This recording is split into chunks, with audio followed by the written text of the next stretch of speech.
Mathematics को Karl Frederick Gauss ने समस्त प्रकार के विज्ञानों की महारानी कहा था।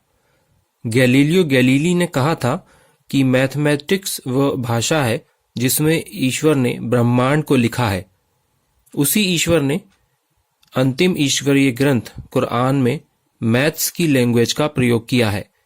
ऐसा इसलिए हुआ क्योंकि कुरान में समस्त संसार को चुनौती दी गई कि अगर किसी भी मनुष्य को इस बात में शक है कि यह कुरान ईश्वर की ओर से है या नहीं, तो इस कुरान में प्रयोग हुए वाक्यों की तरह कुछ वाक्य सब मिलकर बना कर दिखाएं। और 1450 वर्ष पूर्व भविष्यवाणी भी कर दी गई है कि समस्त संसार के लोग मिलकर भी प्रयास कर लें तो भी ऐसा कभी नहीं कर सकेंगे।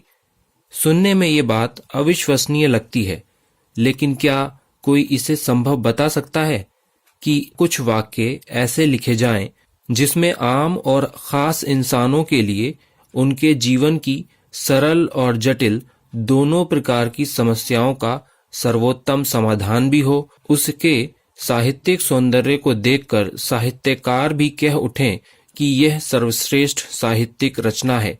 वैज्ञानिक भी उसे पढ़कर बोल उठें कि यह बात तो 21वीं सदी से पहले कोई भी नहीं जान सकता था।